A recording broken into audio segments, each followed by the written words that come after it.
Subscribe کریں ہمارے channel کو اور بیل آئیکن کو کلک کریں تاکہ ہماری ہر نئی آنے والی ویڈیو آپ تک بآسانی پہنچ سکے۔ بسم اللہ الرحمن الرحیم۔ سامعین اکرام، السلام علیکم ورحمۃ اللہ وبرکاتہ۔ آج ہم انشاءاللہ اعتکاف کے مسائل کے بارے میں بات کریں گے۔ آپ لوگوں سے گزارش ہے جو مسئلہ سمجھ میں نہ آئے وہ کسی مستند و ماہر مفتی سے معلوم کر لیں۔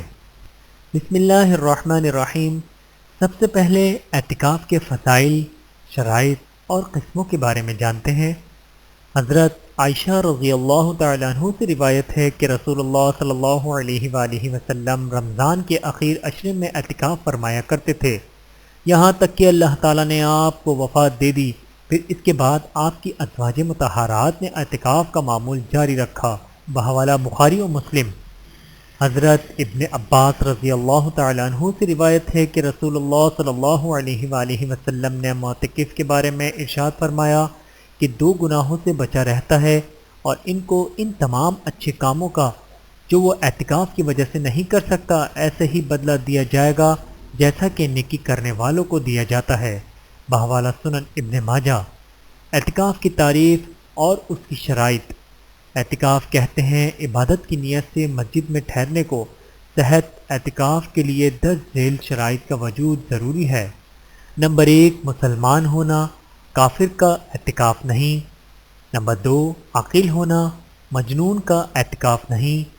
بالغ ہونا شرط نہیں، اس لیے نابالغ سمجھدار بچہ بھی اعتکاف بیٹھ سکتا ہے۔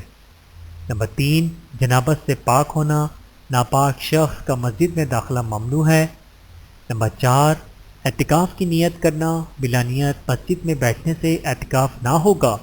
نمبر 5، جس اعتکاف کی جگہ بیٹھنے وہ جگہ شرعی مسجد ہو۔ نمبر 6، سنت اور واجب اعتکاف میں روزے سے ہونا۔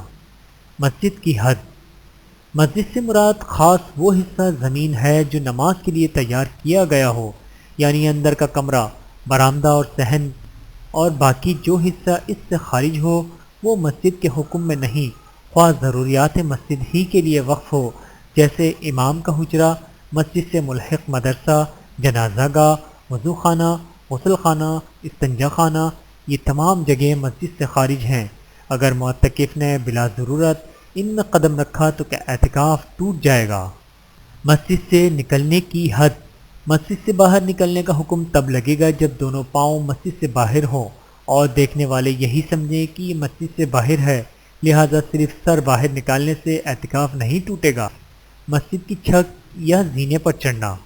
مسجد کی چھت کا بھی وہی حکم ہے جو مسجد کا۔ اسی طرح مسجد کی منزلہ ہو تو اوپر نیچے کی تمام منزلوں کا ایک ہی حکم ہے۔ معتکف سب میں آ جا سکتا ہے بشرطے کہ آنے جانے کا زینہ حدود مسجد کے اندر ہو۔ حدود مسجد سے لاپرواہی۔ اس مسئلے میں بہت سے معتکف کوتاہی کا شکار ہو کر اپنا اعتکاف توڑ بیٹھتے ہیں، اس لیے معتکف کو چاہیے کہ اعتکاف میں بیٹھنے سے پہلے متولی مسجد سے پوچھ کر مسجد کی حدود پوری طرح معلوم کر لے۔ اعتکاف کی قسمیں۔ اعتکاف کی 3 قسمیں ہیں۔ نمبر 1، واجب، جس کی منت مان لی جائے، خواہ منت کسی شرط پر موقوف ہو، مثلا میرا فلاں کام ہو گیا تو اتنے دن کا اعتکاف کروں گا، یا منت کسی شرط کے بغیر ہو، مثلا اللہ تعالیٰ کے لیے اتنے دنوں کا اعتکاف میرے ذمہ ہے۔ منت کا اعتکاف اس صورت میں واجب ہوتا ہے کہ زبان سے الفاظ ادا کر کے اپنے ذمہ واجب کرے، صرف دل میں نیت کرنے سے منت نہیں ہوتی۔ نمبر 2، مسنون، رمضان کے آخری عشرے کا اعتکاف سنت موقدہ علی الکفایہ ہے۔ نمبر 3، مستحب، ان دونوں قسموں کے سوا جو اعتکاف کیا جائے وہ مستحب ہے۔ اعتکاف ہر محلے میں سنت کفایہ ہے۔ رمضان کے آخری عشرے کا اعتکاف شہر کے ہر محلے کے حق میں سنت علی الکفایہ، یعنی ہر محلے کی مسجد میں ایک آدمی اعتکاف بیٹھے ورنہ پورا محلہ تارک السنت ہوگا۔ اعتکاف کس مسجد میں افضل ہے؟ اعتکاف کے لیے سب سے افضل جگہ مسجد حرام ہے، اس کے بعد مسجد نبوی، پھر مسجد اقصیٰ یعنی بیت المقدس، پھر بڑی مسجد جس میں نمازی زیادہ آتے ہوں، بشرطے کہ اس میں 5 وقت جماعت ہوتی ہو، ورنہ اپنے محلے کی مسجد افضل ہے۔ مسنون اعتکاف کس وقت سے شروع ہوتا ہے؟ مسنون اعتکاف میں بیٹھنے کے لیے ضروری ہے کہ 20 رمضان کو غروب آفتاب سے پہلے مسجد میں داخل ہو جائے اور اعتکاف کی نیت بھی غروب سے پہلے کر لے، خواہ مسجد میں داخل ہوتے ہوئے کرے یا داخل ہونے کے بعد کرے۔ اگر غروب کے بعد مسجد میں داخل ہوا یا مسجد میں پہلے سے موجود تھا مگر نیت غروب کے بعد کی تو یہ اعتکاف مسنون نہ ہوگا، مستحب ہو جائے گا، اس لیے کہ پورے عشرہ آخرہ کا اعتکاف نہ ہوا۔ اور اب ہم معتکف کے لیے مستحب امور کے بارے میں بات کریں گے۔ اعتکاف میں بیٹھنے والے کے لیے 10 ذیل کام مستحب ہے۔ نمبر 1، لا یعنی باتوں سے اپنے کو بچائے، زبان سے صرف کلمہ خیر نکالے۔ نمبر 2، قرآن مجید کی تلاوت کثرت سے کرے۔ نمبر 3، حضور اکرم صلی اللہ علیہ وآلہ وسلم کی سیرت طیبہ، حضرت انبیاء کرام علیہ السلام کے پاکیزہ حالات اور سلف صالحین کے واقعات میں ملفوظات کا مطالعہ کرے۔ نمبر 4، اسی عرصہ میں مسائل دینیہ اہل حضرات یا مستند کتب کی مدد سے سیکھنے پر خصوصی توجہ دے۔ نمبر 5، علاوہ ازیں نفل نمازوں، تحیۃ الوضو، تحیۃ المسجد، اشراق، چاشت، اوابین اور تہجد کی حد الامکان پابندی رکھے۔ نمبر 6، تمام اذکار مسنونہ پابندی سے پڑھے۔ نمبر 7، درود شریف، کلمہ طیبہ اور استغفار کی کثرت کرے۔ نمبر 8، شب قدر کی 5 راتوں میں ممکن ہو تو رات بھر بیدار رہے اور انہیں مختلف قسم کی عبادات میں بسر کرے، نوافل اور ذکر و تلاوت کے علاوہ دعا کی کثرت کرے۔ نمبر 9، جہاں اپنے لیے دعا کرے وہاں اپنے والدین، اعزہ و احباب، ملک و ملت بلکہ پوری امت کے حق میں دعا کرے۔ نمبر 10، شب قدر کی راتوں میں یہ دعا بھی اہتمام و توجہ سے کرے، اللہم انک عفو تحب العفو فاعف عنی۔ ترجمہ، اے اللہ بے شک آپ معاف کرنے والے ہیں، معافی کو پسند کرتے ہیں، پس مجھے بھی معاف کر دیجئے۔ بحوالہ ترمذی و احمد و ابن ماجہ۔ تنبیہ، ان امور کی بجا آوری بقدر استطاعت کی جائے، اتنا زیادہ غلو جس سے دوسروں کا اعتکاف سے وحشت ہو یا خلل پڑے جائز نہیں۔ اور اب ہم معتکف کے لیے جائز و ناجائز امور کے بارے میں بات کریں گے۔ 10 ذیل کام صرف معتکف کے لیے مباح و جائز ہے۔ کھانا پینا وغیرہ، مسجد میں کھانا پینا، لیٹنا اور آرام کرنا، لباس تبدیل کرنا اور تیل لگانا۔ لباس تبدیل کرنا اور تیل لگانا جائز ہے، مگر تیل لگانے میں یہ احتیاط ضروری ہے کہ مسجد کی چٹائی، دری یا مسجد کی اور کوئی چیز آلودہ نہ ہو، نہ بال مسجد میں گرنے پائیں۔ کوئی چادر وغیرہ بچھا لیں، پھر اسے مسجد سے باہر مناسب جگہ جھڑوا دیں یا کسی تھیلی وغیرہ میں رکھیں، بعد میں مناسب جگہ ڈلوا دیں۔ جگہ تبدیل کرنا، جگہ تبدیل کرنا یعنی مسجد میں ایک جگہ اعتکاف بیٹھنے کے بعد اٹھ کر دوسری جگہ بیٹھ جانا۔ نفل اعتکاف بیٹھنے والے کے لیے بھی یہ کام بلا کراہت مسجد میں جائز ہے۔ مسجد میں معتکف کا خرید و فروخت کرنا، اپنی بیوی یا بچوں کی ضرورت سے مسجد میں کسی چیز کی خرید و فروخت کرنا جائز ہے، مگر سودا سلف مسجد میں رکھنا جائز نہیں۔ ہاں، اگر ایسی ہلکی پھلکی چیز ہو جو مسجد میں جگہ نہ گھیرے تو اسے لانے کی گنجائش ہے، اور چیز اپنی یا اہل و عیال کی ضرورت کی نہ ہو یا ہنیت تجارت اس کی خرید و فروخت کی جائے تو یہ خرید و فروخت ناجائز ہے، گو کہ صرف زبانی ہی ہو۔ مباح باتیں کرنا، بقدر ضرورت مباح باتیں کرنا درست ہے، بلکہ خاموش رہنا بھی جائز ہے، جبکہ اسے ثواب و قربت نہ سمجھے۔ البتہ بات چیت کی محفل جما کر اس کے لیے بیٹھک کرنا بہرحال مکروہ ترمیح ہی ہے۔ گفتگو کرنے میں یہ احتیاط ضروری ہے کہ کسی دوسرے معتکف یا نمازی کی راحت و عبادت میں خلل نہ آئے، ورنہ یہ گفتگو ناجائز ہوگی۔ معتکف کا مسجد میں سر وغیرہ دھونا، سر مسجد سے باہر نکال کر اور داڑھی وغیرہ دھونا بھی جائز ہے، خواہ خود دھوئے یا کسی سے دھلوائے۔ اسی طرح مستعمل پانی کے لیے کوئی بڑا برتن رکھ کر ہاتھ منہ یا سر مسجد میں دھونا چاہے بلکہ وضو بھی کرنا چاہے تو مذائقہ نہیں، بشرطے کہ پانی مسجد میں گرنے نہ پائے۔ معتکف کے لیے نسوار سگریٹ کا استعمال کرنا، حقہ اور سگریٹ مسجد میں بیٹھ کر پینا جائز نہیں، اور معتکف کے لیے مسجد سے باہر جانا جائز نہیں۔ اگر معتکف ان چیزوں کا عادی ہے تو اسے مدت اعتکاف میں ان چیزوں کو ترک کر دینا چاہیے۔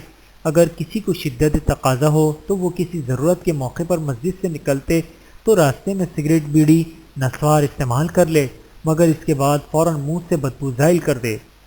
معتکف کا بضرورت محرم عورت سے ملنا۔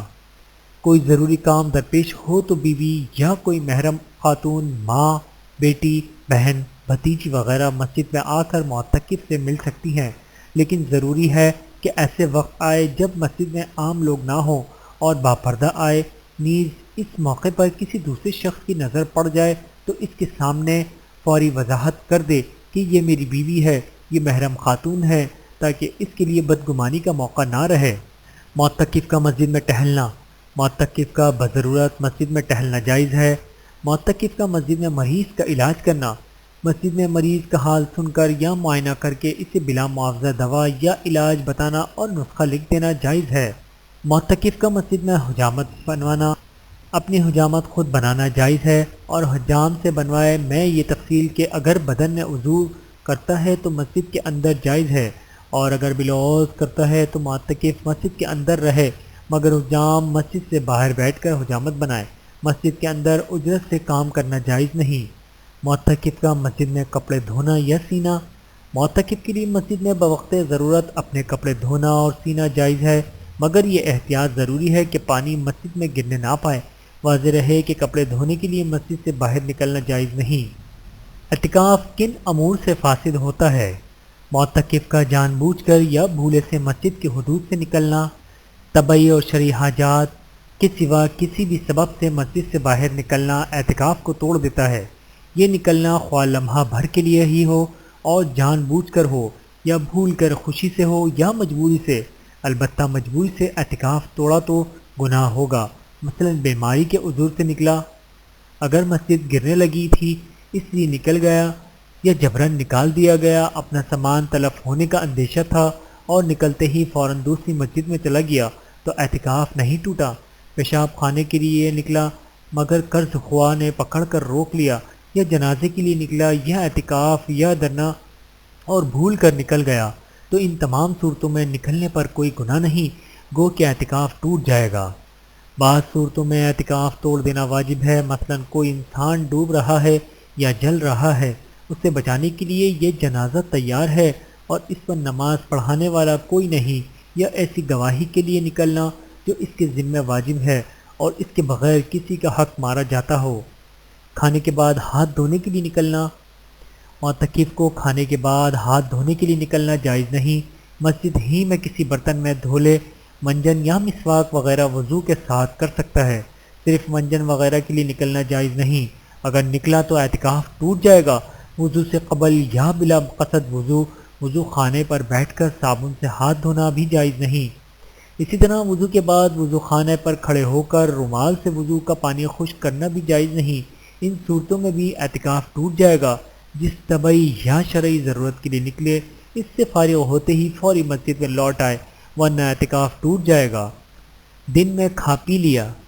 دن میں قصداً کھا پی لیا تو روزے کے ساتھ اعتکاف بھی ٹوٹ جائے گا، اور بھول کر کھانے پینے سے روزے کی طرح اعتکاف بھی نہیں ٹوٹتا۔ مرتد ہونا۔ الیاذ باللہ کوئی مرتد ہو گیا تو اعتکاف باطل ہو جائے گا اور اس کی قضا بھی نہیں۔ مجنون یا بے ہوش ہونا۔ بے ہوشی یا جنون اگر مسلسل اتنا وقت طاری رہے کہ جس میں ایک روزہ قضا ہو جائے تو اعتکاف ٹوٹ جائے گا، اس سے کم مقدار میں ہو تو نہ ٹوٹے گا۔ احتلام ہو جانا۔ احتلام ہونے سے اعتکاف نہیں ٹوٹتا۔ احتلام ہونے پر معتکف کو چاہیے کہ بیدار ہوتے ہی پہلے تیمم کر لے، پھر فوری مسجد سے نکل جائے۔ جسے احتلام کا اندیشہ ہو اس کے لیے بہتر ہے کہ پہلے سے اپنے ساتھ کوئی ڈھیلا وغیرہ رکھ لے، ورنہ مسجد کی زمین پر ہی تیمم کر لے۔ اگر کسی ضرورت کا اندیشہ ہو یا پانی ملنے میں کچھ دیر ہو یا پانی گرم ہو رہا ہو تو اسی تیمم کے ساتھ مسجد میں بیٹھ کر انتظار کرے۔ اعتکاف ٹوٹنے پر حکم قضا۔ نفل اعتکاف کی قضا واجب نہیں، اس لیے کہ وہ مسجد سے نکلنے سے ٹوٹتا نہیں بلکہ ختم ہو جاتا ہے۔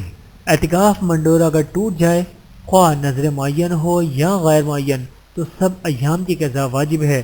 نئے سرے سے اتنے دن پورے کرے کیونکہ ان میں تباہ مسلسل رکھنا لازم ہے، اور عشرہ آخرہ رمضان کے مسنون اعتکاف ٹوٹ جائے تو صرف اس دن کی قضا واجب ہے جس میں اعتکاف ٹوٹا۔ فساد کے بعد یہ اعتکاف نفل ہو گیا۔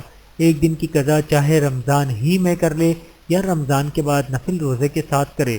ایک دن کی قضا میں رات دن دونوں کی قضا واجب ہے یا صرف دن کی؟ قواعد سے یوں میں مفہوم ہوتا ہے کہ اعتکاف دن میں فاسد ہوا تو صرف دن کی قضا واجب ہوگی، صبح صادق سے قبل شروع کرے غروب آفتاب تک کرے، اور اگر رات میں اعتکاف فاسد ہوا تو رات دن دونوں کی قضا واجب ہے، غروب آفتاب سے قبل شروع کر کے دوسرے روز غروب آفتاب کے بعد ختم کریں۔ ویڈیو دیکھنے کا بہت شکریہ۔ مزید ویڈیوز دیکھنے کے لیے ہمارے چینل کو سبسکرائب کریں۔ اگر ویڈیو پسند آئے تو لائک کریں۔ اچھی بات کو دوسروں تک پہنچانا صدقہ جاریہ ہے۔ جزاکم اللہ خیرا کثیرا۔ اپنا اور اپنے پیاروں کا بہت زیادہ خیال رکھیے گا اور مجھے دعاؤں میں یاد رکھیے گا۔ Take care. اللہ حافظ۔